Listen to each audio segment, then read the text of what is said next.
Bonjour et bienvenue à tous dans ce nouvel épisode de mon podcast où chacun raconte son histoire. Aujourd'hui, nous allons parler de design et d'études et quoi de mieux pour parler de design qu'un designer d'espace. Et donc, j'ai le plaisir d'accueillir Emmanuel. Bonjour Emmanuel, Bonjour Héloïse, comment vas-tu? ça va, impeccable. Bien. On va tomber. Je suis ravie que tu sois là aujourd'hui avec moi. Donc, on va parler un petit peu de ton métier en tant que designer d'espace.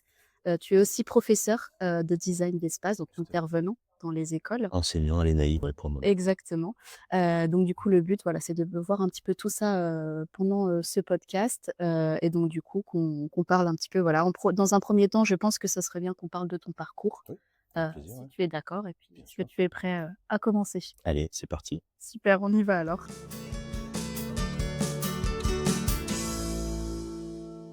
Alors nous allons commencer par parler un petit peu de ton parcours professionnel. Est-ce que tu pourrais nous en dire plus, sur toi, sur comment, tu es arrivé jusqu'ici, Mmh. en tant que designer d'espace? Tout à fait. Moi, j'ai commencé, par faire une école sur Paris, mais à l'époque, je savais même pas qu'il y avait du design d'espace, donc je voulais être, designer, automobile. Donc j'ai commencé par une école à Paris, 5 ans, et pendant ces 5 années, j'ai découvert le métier de designer d'espace et designer surtout dans le luxe. Ça m'a plu. J'ai eu une première expérience où j'ai, vraiment mis le doigt sur, la partie design d'espace avec la création d'un showroom, puis la création de retail, enfin de concept store. OK. Et puis après, je suis arrivé en Savoie, heu, suite à un projet que j'ai fait justement pour Rossignol. J'ai été embauché pendant 2 ans dans un cabinet d'architectes à Chambéry pour travailler sur tous les «petits projets» entre guillemets de magasins et de Mmh. restauration.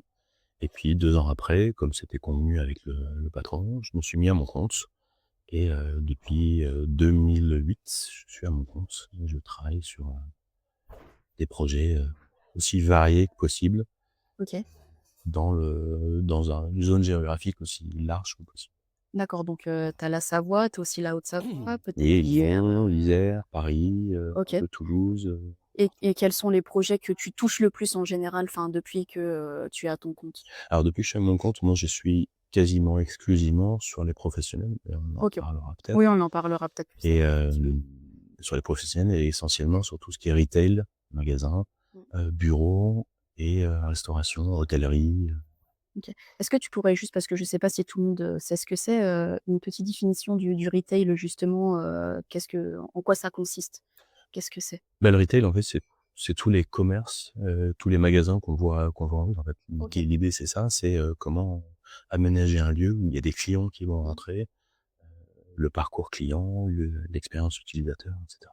D'accord. Et est-ce que du coup, pendant qu'on est dans les définitions, tu pourrais nous donner une petite définition, je sais pas, du design d'espace? Qu'est-ce qui le différencie par rapport à un architecte d'intérieur, par exemple?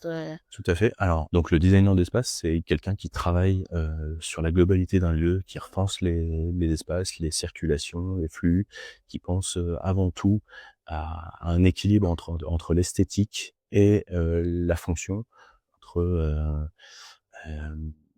L'user experience au final, l'uti l'usager et ouais, cetera? exactement. OK. Le l'UX, ce qu'on appelle aujourd'hui l'UX en tout ce qui est un peu informatique et application, mais ça s'applique aussi à des lieux. Et la différence avec, l'archi intérieur et le décorateur, c'est que, l'archi intérieur, lui, il a le droit de faire tout ce qui est, suivi de chantier. Mmh. Il a une connaissance technique de bâtiment qui est plus importante que Mmh. le designer d'espace. Je parle de technique de bâtiment, mais pas de normes et cetera parce que, nous, en tant que designer d'espace, on est obligé de vraiment travailler et de composer avec les normes existantes Mmh. sur les ERP, par exemple, OK. l'accessibilité et tout. Et un décorateur, lui, il va se concentrer exclusivement sur l'esthétique du lieu. Mmh. Que Tout ce à soit le fait. choix du mobilier, choix des objets, choix de la décoration et cetera. OK. Et alors il faut savoir que du coup Emmanuel est mon ancien professeur de designer d'espace, enfin de design d'espace. C'est pour ça que je me suis permise de l'inviter aujourd'hui parce que je pense qu'il a beaucoup de choses à nous raconter.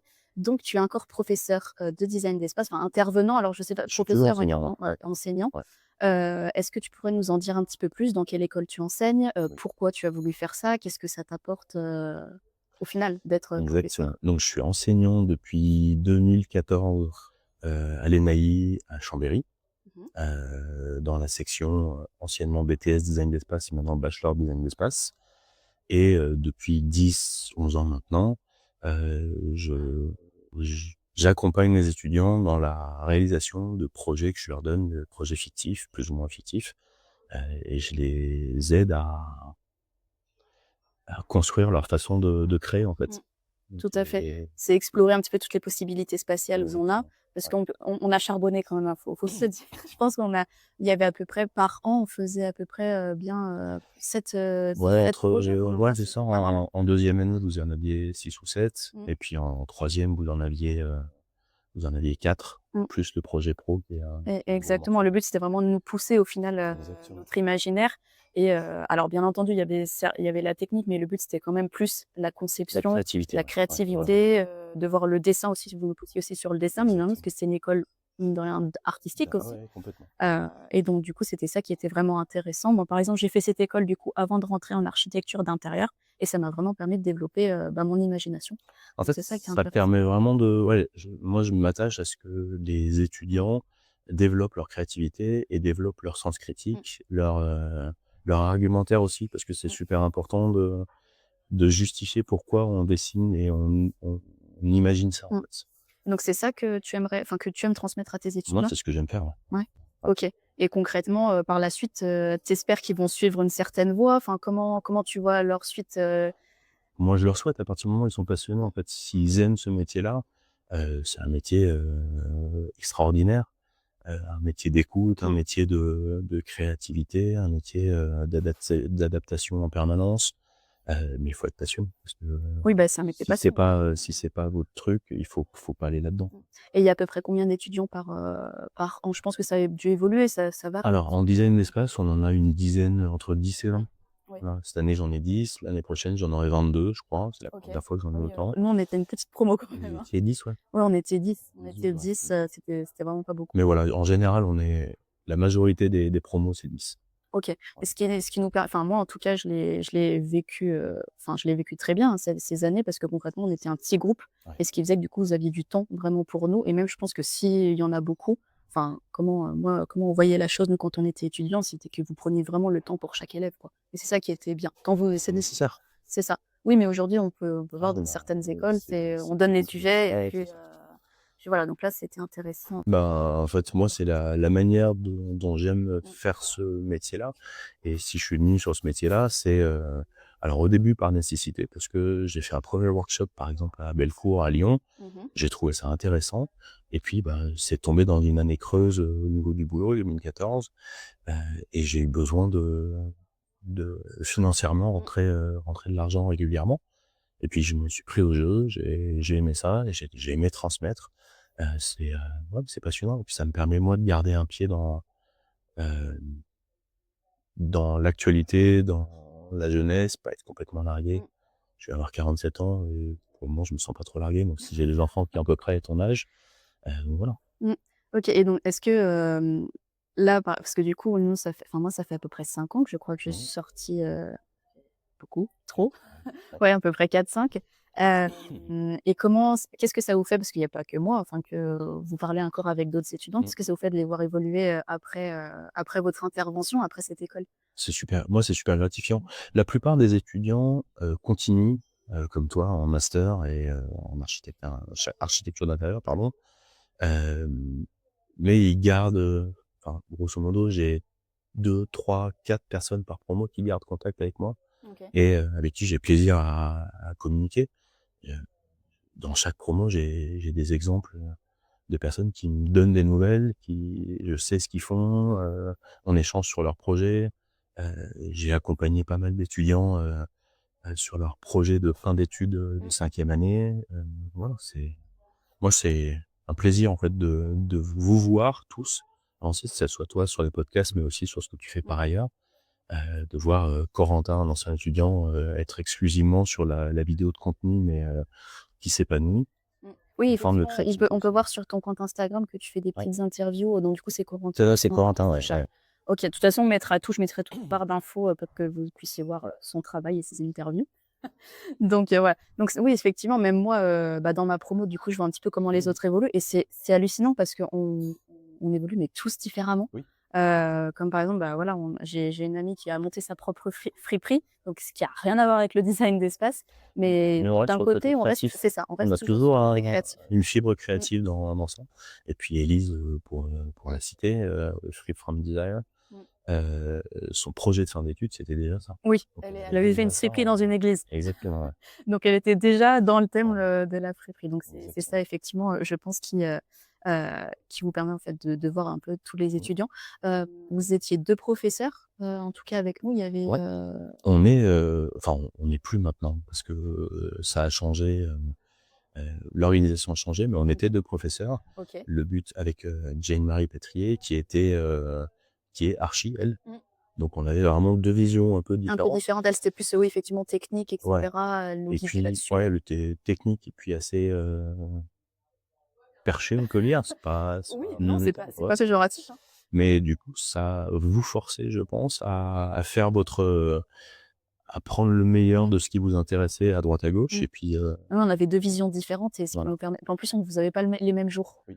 Donc nous, on passait une journée en fait à faire un projet, on avançait souvent Mmh. comme ça, sur des grosses journées et un jour tu avais toi et l'autre jour on avait du coup, Ouais, bah, des Jane-Marie, ouais, du ouais, coup. c'est ça. Et ce qui nous faisait par exemple le lundi on arrivait, on avait une vision et le jeudi: «Ah bah non, faut aller plus loin». Mais d'un côté ça nous poussait aussi Oui, à aller beaucoup plus loin et on avait un peu plus de temps. ouais, On c'était avait un ça peu c'est sûr. plus Je de pense temps. que ça a dû changer Bah oui, effectivement, il y a moins de cours. ouais. Moi, je vous avais, 8 heures par semaine et là, j'ai les étudiants alors 8 heures par semaine, mais avec 2 Mmh, promos, et là, j'ai les étudiants d'une seule promo, 4 mmh. heures par semaine. Mais ils ont pas d'autres profs à côté. Ah oui, d'accord, OK. On est en train de ouais, ça diminue un peu. Ouais. Oui, mais bon, d'un côté, faut s'adapter aussi maintenant peut-être à la tendance des Ah ouais. écoles. Enfin, je sais pas, voilà, je sais plus Ouais, comment ça fonctionne, mais je pense mmh, qu'ils s'adaptent aussi, en fonction, c'est ça. des étudiants, des élèves et des Il faut nouvelles qu'il y ait technologies. bonne continuité avec le master derrière, je crois. Donc Oui, je pense que on c'est verra ça. bien. Mais bon, tout le monde ne fait pas de master derrière. Non, exactement. Voilà. Ce que j'aimerais dont on parle maintenant, c'est un petit peu plus de ton métier en Oui, tant que designer oui. d'espace, comment ça évolue? Quelles les comment les tendances, tu les as vues évoluer et cetera? Mmh. Ce que toi, tu fais un petit peu au quotidien et donc je pense que ça serait intéressant qu'on parte là-dessus. Allez. Donc moi, je fais des projets, comme je le disais au Mmh. début, uniquement, professionnels. Donc je fais très peu de Mmh. bita, très peu de particuliers. Ça m'arrive rarement, et je me suis mis là-dessus parce que, j'aime travailler sur la base Mmh. de contraintes objectives. Pas juste un j'aime pas. J'aime pas, le vert, j'aime pas le rose et cetera, et c'est beaucoup plus, comme ça que je perçois les projets de particuliers. Heu, alors que quand un professionnel de la restauration, par exemple, me demande de travailler sur l'aménagement de son restaurant, il y a des choses concrètes, il y a des choses, heu, factuelles qu'il faut mettre en Mmh. place à l'intérieur. Une cuisine, faire attention à la circulation pour les salariés, faire attention à la perception du client quand il va rentrer à l'intérieur. Et moi, il y a un truc que mon grand-père m'a appris, c'est enfin une phrase qu'il me disait régulièrement, c'est: «Descendre de ton vélo pour te regarder pédaler», et finalement, c'est se mettre un peu au-dessus Mmh. du jeu et de se rendre compte de ce qui va se passer à Mmh. l'intérieur. OK. Et donc, je pense que mon métier, il est vraiment là-dessus, d'arriver à prendre du recul sur le lieu, me dire à quel endroit il faut que je mette ci, à quel endroit il faut que je mette ça, en fonction de la circulation du Mmh. client. Comment est-ce que n'importe qui va rentrer à l'intérieur? Comment est-ce qu'il va, déambuler, se positionner, à quel endroit il va se poser Mmh. pour boire un café ou manger, et cetera, et cetera. OK, donc Donc c'est concrètement, c'est un peu plus de la création pure. Au ouais, final, on rentre un petit peu complètement. parce que c'était ça qui te plaît, du coup, en tant que designer d'espace, parce qu'on parlait de technique, tout Mmh. à l'heure et cetera. Toi, du coup, c'est vraiment la création pure Ouais, que tu veux toucher. la création, mais qui est limitée et qui est contrainte. Mmh. En grosso modo, tous les créatifs ont la peur de la page blanche. Oui. Et moi, la page blanche, je mets les contraintes données par le client, que ce soit, un sanitaire ERP, une cuisine, je veux ci, je veux ça, et Mmh. cetera. Donc pour moi, ces contraintes et le cahier des charges qui est donné par le client, il est hyper important. Alors que En fait, sur un tu particulier te sers des contraintes pour créer ton exactement, projet. et c'est obligatoire, en fait. Mmh. Et grosso modo, c'est un peu, la notion même du design, c'est que la fonction et la forme sont liées d'une manière ou d'une autre. Donc Exactement. si on fait quelque chose de joli à un endroit, c'est pas juste parce que c'est beau. C'est qu'il y a quelque chose qui a un intérêt et ça provoque quelque chose ou ça a été dicté par quelque chose dans le projet. Tout à fait et du coup, tu disais que, enfin, pas de technique plus, le suivi de chantier, tu fais pas non plus? Non, ça Alors c'est des du choses que coup, je fais pas. voilà, Mmh. être designer d'espace, c'est aussi faire ce choix, de pas Mmh. forcément faire Tout à fait. de suivi de chantier. Alors pourquoi ce choix? Est-ce que enfin Déjà parce que designer d'espace, il a pas le droit de faire du oui, chantier. oui, mais du coup, Ça, c'est une effectivement, ça chose. rentre dans le choix, Mais le fait que moi j'ai décidé de m'arrêter à ça et mmh, pas faire une VAE qui me permettrait de faire du suivi de mmh, chantier. Et en fait, c'est parce que je veux garder le côté, il y a plusieurs choses. Je veux garder le côté créatif. mmh.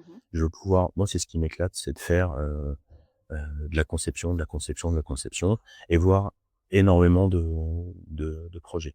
Si tu fais du suivi de chantier, tu es obligé de limiter le nombre de projets que tu as parce que c'est très chronophage, Mmh. ça prend beaucoup de temps, beaucoup d'énergie. Oui. Donc moi, c'est quelque chose qui m'intéresse moi.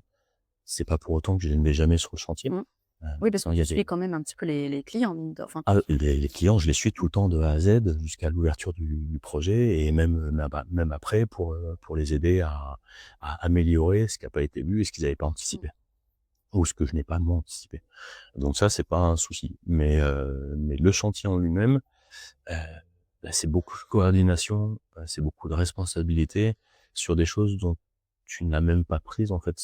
C'est pas toi qui vas décider que le carreleur, il se plante à cet endroit-là et exactement. pourtant c'est toi qui es responsable. Mmh, Et ouais, c'est toujours sur toi qu'on va finir par mmh, taper parce que tu es censé être, l'intermédiaire entre les 2 mondes, le client et l'artisan. Donc voilà et ça, moi, c'est quelque mmh, chose que je peux pas. Mais du coup, ça me permet moi de garder une relation humaine avec les artisans qui est saine, enfin, c'est même pas une question de saine ou pas saine, mais qui en tout cas qui est agréable, parce que je suis pas juste l'inspecteur des travaux finis qui arrive et dit: «Non mais ça vous me le démontez, vous le refaites». Et puis avec un client, puisque je suis pas redevable de cette partie-là, on échange librement sur les trucs et puis, moi je fais l'interface avec le OK, mais justement, du coup, comment ça se passe à la fin avec le client? Parce que tu disais que tu les accompagnes jusqu'au bout, mais mmh. si tu ne touches pas au suivi de chantier, qui c'est qui le fait? Comment ça se passe et comment tu accompagnes le client, jusqu'au bout des choses? Est-ce que enfin, si tu viens sur le chantier et qu'il y a un maître d'œuvre, par exemple, du coup, c'est à lui de donner les directives, mais toi, c'est toi qui as fait le projet. Enfin, tu vois Ça arrive, ça enfin, fonctionne? tous les projets sont différents. Il y a Mmh, soit le client qui a l'habitude de travailler avec ses artisans et qui veut faire le suivi de chantier parce il comprend pas l'intérêt d'un maître d'œuvre. mmh, Il a rarement un client a rarement un maître d'œuvre. mmh, Donc s'il a pas de maître d'œuvre et qu'il a pas d'équipe, je peux lui présenter des maîtres d'œuvre et je fais que lui présenter oui, et j'avance le fait qu'on a l'habitude de travailler ensemble, donc s'il y a une certaine fluidité et si le client veut vraiment s'occuper de rien du tout, je peux lui proposer de travailler avec une entreprise générale, OK. un contractant général qui lui va contracter avec le client ne fera qu'un seul chèque au contractant et puis le contractant se débrouille avec C'est tous lui qui les s'occupe artisans. de tout. Voilà. OK. Il y a plusieurs solutions et comme évidemment moi je suis un peu comme un architecte intérieur et cetera. Je suis censé amener le client jusqu'à la réalisation finale de Mmh, son truc. Je peux mmh. pas juste lui donner mon Bah, PDF oui.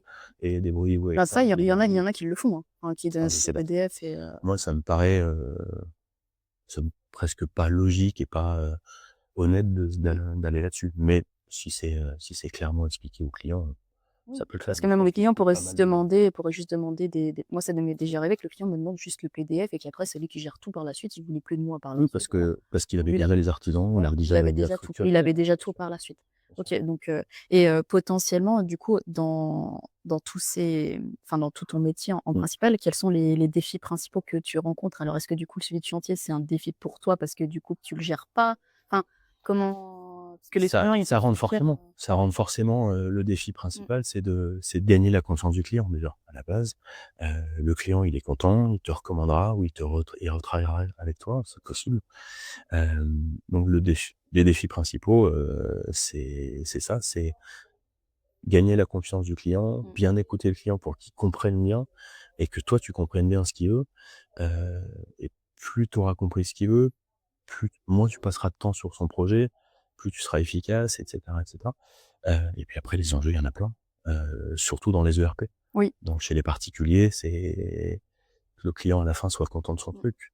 Mais chez un professionnel, il faut que le client soit content de son projet, Mmh. mais que les clients de ce client-là se sentent bien, Exactement. reviennent, Mmh. soient fidélisés, et Oui, cetera, puis et après, cetera. mine de rien, ça fait des recommandations aussi pour toi par Exactement. la suite, parce que si un projet en fait, ça après, c'est comme tout le monde, si un projet se passe mal, bah, du coup, tu es mal Bien sûr, recommandé bien sûr. et par le fait, donc du coup, juste ERP, si tu peux nous donner la définition pour ceux qui Oui. connaissent pas? Établissement recevant du public. Voilà, Donc donc c'est les tous les lieux où vous pouvez rentrer, à l'intérieur, où vous allez consommer, où vous allez acheter, et OK. cetera, et cetera. Oui, donc voilà, ça c'est juste pour quelques petites Voilà, définitions. c'est De toute la façon, je mettrai peut-être en dessous. J'aimerais bien maintenant qu'on fasse un petit focus sur tes, projets, professionnels mmh et puis qu'on en parle un petit peu plus. Alors pourquoi tu choisis plus, enfin les projets, tels mh. que RP que les particuliers? Ouais. Donc ce que je te propose, c'est d'aller là-dessus.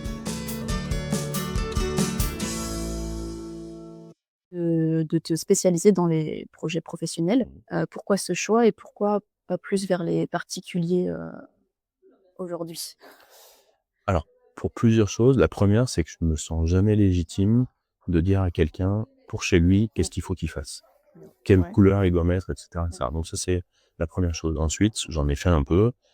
J'ai longtemps eu l'impression de faire de la psychologie de couple. Mmh. Donc, Dans le social. je sais écouter, je sais, ça c'est j'ai pas de souci, mais je me sens pas légitime de trancher, en fait, à OK. ce niveau-là. Alors que sur un projet professionnel, il y a une vision Mmh. stratégique, il y a un business, il y a des choses tangibles et des choses qui sont, quantifiables, Mmh. le chiffre d'affaires, et cetera, et cetera. Et le design participe complètement à ça. Et j'aime beaucoup, travailler de manière stratégique sur un projet.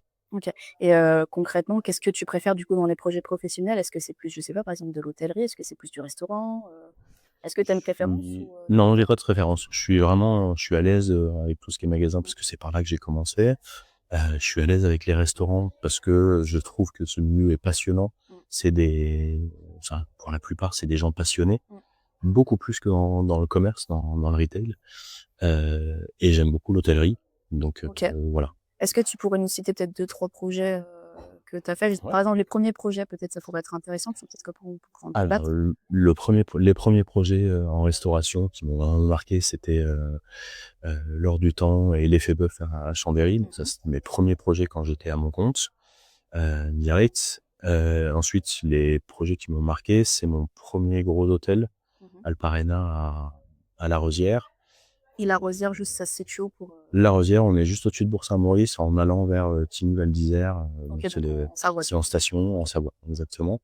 Et là, c'était un hôtel de, cinquantaine, 70 chambres à peu près, Ah oui, c'est 2 sympa. restaurants, OK. un espace, bien-être, piscine, et cetera, 1000 m², donc un truc énorme. Et je me suis inséré dans un projet, avec un archi. Donc il y a eu un gros travail et un travail super intéressant avec Litchi. Donc ça, Mmh. c'est vraiment chouette.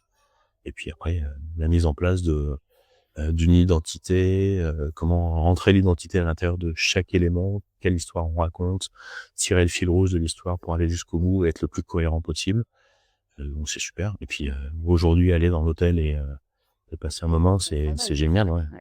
Parce que du coup, au final, tu as créé tout un concept, donc c'est Oui. ça aussi de travailler, Ouais. pour des professionnels dans des restaurants et cetera, c'est créer un concept. Donc par exemple, nous sommes au Deep à Honest Food à Annecy. Donc concrètement, il y a un concept qui a été, créé autour. Donc c'est aussi ça, Complètement, ce que tu gères dans tes projets et complètement. comment, on pourrait décortiquer un de tes projets par quelle phase tu passes Ouais. pour arriver, au résultat? La première phase, la plus importante, c'est la phase d'écoute et le prise de brief Mmh. de la part du client. Heu, Souvent les clients, ils ont, enfin, il y a pas de règle générale en vrai. Il y a des clients qui savent exactement ce qu'ils veulent Mmh. et mon rôle, c'est de les accompagner, être sûr que leurs besoins, leurs désirs et leurs concepts trouvera, la clientèle. Ça, c'est une chose. Et puis après, il y en a qui sont beaucoup moins cadrés que ça et c'est écouter ce qu'ils veulent pas. C'est, tout aussi important d'entendre le ce qu'ils veulent pas et ce qu'ils veulent. Hem, donc la première phase, c'est ça. La deuxième phase, c'est mettre en image, mettre en plan ce que j'ai compris de ce premier brief à 80, 90%, je tape juste au premier coup. Mmh. Parce que si on a bien écouté, Mmh. qu'on a bien entendu les bons mots, et Tu cetera, cibles comme vous bien. faisiez, dans le cahier des charges que je donnais du projet, vous soulignez, Oui, je m'en les souviens, on mots, sortait toutes nos surligneurs, enfin, on exactement. avait suivi, Et c'était les très choses qui important. étaient importantes dans le sujet. Et ben c'est pareil pour un Mmh. C'est exactement pareil pour un projet. Donc une première phase que moi j'appelle esquisse pour me caler un peu ce que fait les archis intérieurs.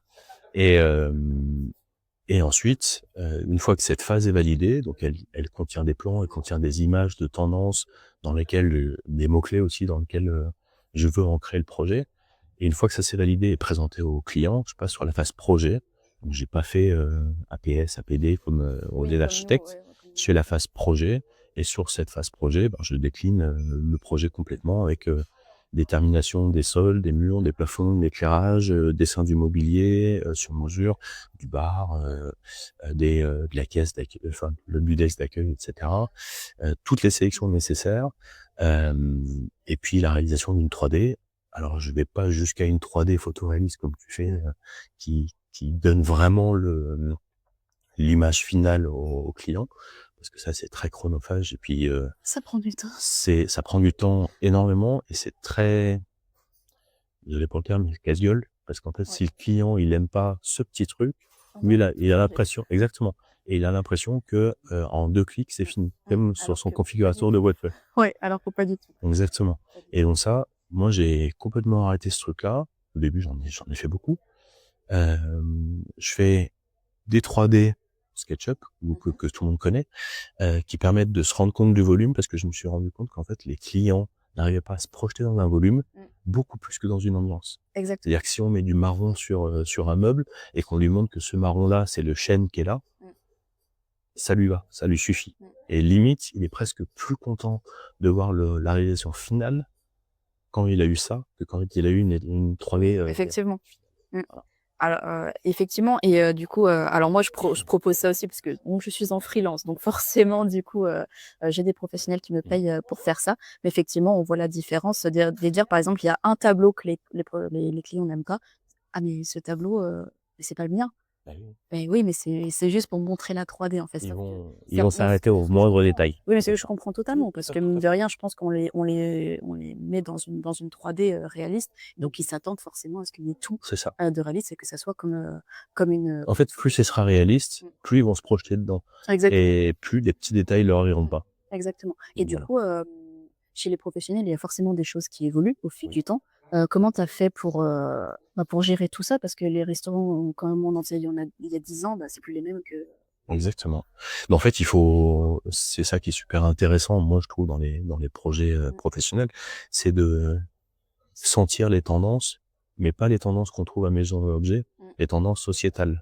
OK. La distanciation après le Covid, le besoin de plus de place à un moment donné, moins de place, le côté acoustique, et cetera, et cetera. Donc tout ça, c'est des choses qui font que le métier de la restauration, le métier de designer d'espace évolue aussi. OK. Du coup, pour toi, comment le design que tu crées, le design d'espace au final, peut impacter la réussite au final d'un restaurant? Comment ça peut se passer, par la suite? Ah bah, en fait, tous les choix qui se sont faits en design d'espace ont forcément un impact, en fait. OK. Parce que, en fonction d'où est positionnée la caisse, où est positionné le bar, où est positionné, les zones un peu calmes, et cetera, ça change absolument tout. Ça va aussi dans le jeu de la lumière, ça va aussi dans le jeu de l'insonorisation, Mmh. heu, ça va dans le positionnement dans un magasin, positionnement des zones, ce qu'on appelle les zones, froides, les zones chaudes. Heu, tout ça a un impact direct, en fait. OK. Si on se plante sur le positionnement de l'accueil, si on se plante sur le positionnement d'un luminaire ou d'un éclairage, le client qui va rentrer à l'intérieur n'aura pas le même ressenti Oui. et donc l'acte d'achat sera pas le même. Et donc du coup, d'où aussi le cahier des charges pour savoir un petit peu ce qu'ils attendent au final de l'identité qu'ils veulent donner à leur lieu. Parce que mine de rien, quand tu interviens, c'est toujours, je pense, une rénovation ou quelque chose de nouveau. Ouais, enfin, Com oui, ça peut être c'est du les 2? niveau. Non, il y a les 2, il y a C'est vraiment les de 2? tout, en Mais fait. dans tous les cas, au final, tu commences vraiment par l'écoute, Ouais. pour te Ah permettre en oui. fait de voir même mine de rien, même le profil du client. Parce que le client potentiellement peut vouloir quelque chose, mais lui, quand tu l'écoutes parler, peut-être qu'il ça C'est ça et puis lui, il a sa vision, il connaît son métier. Moi, je connais pas mmh, forcément son métier. Après, sur les restaurants de magasins, je commence à avoir, de l'expérience, oui, donc je OK. peux amener ma vision aussi. Mais quand j'attaque, à travailler sur une pharmacie ou une boulangerie que j'ai jamais fait, Je regarde comment moi je me comporte en tant que consommateur, et puis j'écoute ce qu'il me dit parce que son métier, il le connaît mieux que moi. OK. En revanche, moi, je pense que j'ai une meilleure vision que lui, heu, sur comment un client va se Mmh. comporter à l'intérieur. OK. Parce qu'il a le focus sur Oui, son métier, il a pas le focus sur, le client qui rentre après ça à la boulangerie toi et qui lui apportes au final. moi, je peux lui apporter ça, ouais. OK. Oui, donc c'est vraiment, au final un échange qui se fait au début pour permettre, la réussite du projet. Est-ce que tu as des projets qui, par la suite, n'ont pas forcément, fonctionné comme tu le pensais? Ou est-ce que c'est déjà arrivé ou? Non, j'ai pas d'exemple précis en tête de clients qui m'ont dit: «Mais là, on s'est complètement planté», ah si, j'en ai un, mais ça, c'est le client qui s'est planté dans son, dans son concept, en fait. Mmh. Mon premier client, donc l'Effet Bœuf, à OK. Champ-Nord, à Chambéry, il a voulu créer la même chose en face, mais en mode italien et donc il a créé on a fait une très belle salle et cetera, mais il servait des clients sur des plateaux. OK. Donc en fait, il voulait mettre un espèce de brasserie italienne, mais avec des plateaux un peu comme un fast-food. Donc il s'est rendu compte, très rapidement que ça Oui, que ça marchait pas. fonctionnait pas. Il a viré toutes les banques, où les gens faisaient leurs choix et cetera Mmh. et puis on est parti sur un mode brasserie, on a changé ça en 3 mois. OK, et au final, vous avez vu que ça Ah bah, au a final, ça plutôt cartonne. fonctionné, quoi? Ouais. Oui, donc voilà, donc au final, c'est vraiment vous, enfin toi, tu apportes une autre vision que le client n'a pas forcément, mais le client t'apporte aussi sa propre vision que Ah toi tu d'ailleurs, l'as. c'est nécessaire parce Et que tout donc passé, c'est une fusion, en fait. moi, son métier, je le connais pas, encore Mmh. une fois. OK. Donc et j'ai pas sa vision, je suis pas, assez calé, pour dire, faire une pizzeria à cet endroit-là, ça va marcher ou pas Mmh. marcher. Je fais pas des Oui, tu es pas dans le marketing, enfin, voilà, exact, pas ton boulot. mais on a aussi cette notion-là. J'ai aussi cette notion de marketing parce que, avec le temps, on commence à avoir des automatismes, je commence à comprendre ce qui peut marcher, pas marcher.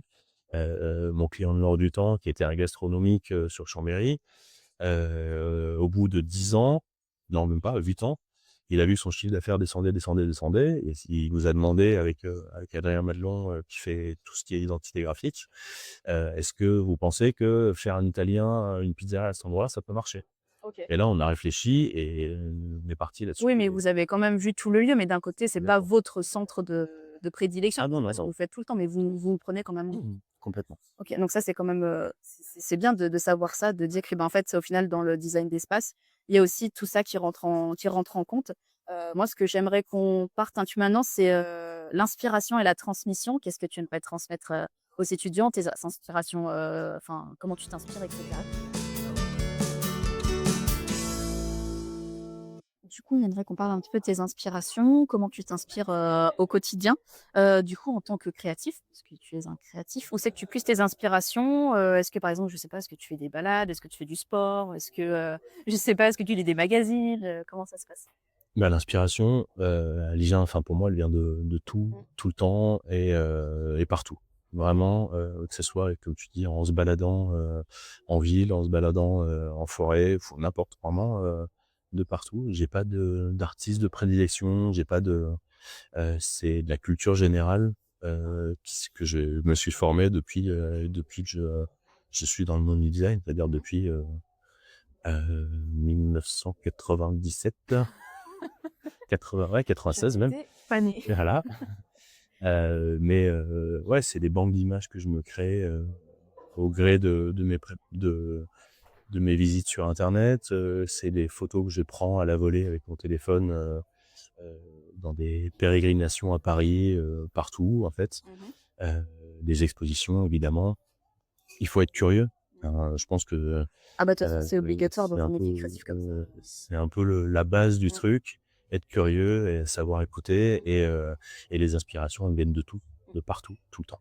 Ouais, OK. vraiment ça. Et justement, bah, du coup, qu'est-ce que tu aimerais dire, à tes élèves ou à cette nouvelle génération au Mmh. final, qui potentiellement vont rentrer dans ce métier, alors que ce soit des lycéens ou des collégiens par Ouais. exemple, ou, tes propres étudiants qui vont potentiellement se lancer par la suite en tant que designer d'espace? Enfin voilà, qu'est-ce que tu leur dirais, Bah, moi je leur dirais déjà d'oser, d'y aller en fait, si Mmh. c'est votre passion et la base de ça, la base de tout, c'est d'être passionné. Mmh. Si vous êtes passionné par ce métier-là, allez-y, ayez pas peur de vous planter en fait, une inspiration qui vous a fait plaisir à un moment donné peut marcher et peut ne pas marcher Mmh. aussi. Heu, Ça, c'est la première chose, donc soyez curieux. Nous, on disait à notre époque: «Soyez des éponges». Le Mmh. designer, c'est des éponges, ça absorbe tout et à un moment donné, ça ressortira. Exactement. Donc il y a des moi, j'ai des images d'inspiration dans mon ordi qui datent de 97. Et est-ce que tu t'en sers aujourd'hui encore ou pas du tout? Je me suis déjà servi, ouais. OK. Ouais. Parce que nous concrètement, je m'en souviens que tu nous avais montré un petit peu les dossiers, Mmh. bah, voilà, que de quoi tu t'inspirais et cetera. Est-ce que par exemple, alors j'aimerais bien qu'on parle peut-être de la nouvelle, génération qui rentre. Est-ce que tu vois une évolution par exemple entre nous, alors ça fait pas si longtemps, ça fait 4 Non, ans ouais. que je suis sortie. Est-ce que tu vois une évolution entre nous, notre génération et la nouvelle génération? Est-ce que, tu penses que la passion est la même? Est-ce que qu'est-ce que tu dirais, là-dessus? Je pense que pour ceux qui sont passionnés, la passion est la même, Mmh. mais c'est la proportion qui s'est inversée aujourd'hui. OK. Aujourd'hui, dans votre promotion, vous étiez, 10, il y en avait, 6-7 qui étaient vraiment passionnés, qui voulaient vraiment faire ce métier-là. Aujourd'hui, il y en a 3, 2. Ouais. Et c'est vraiment ça. Mais après, bah, on Oui, après s'adapte je et voilà, c'est on s'adapte et puis on fait pour les personnes qui sont passionnées. et donc concrètement pour toi, être un bon designer d'espace, la qualité la qualité requise, c'est vraiment la passion au final ou est-ce qu'il y a autre chose derrière? C'est la passion, c'est l'écoute, c'est la créativité, en fait, c'est tout ça. OK.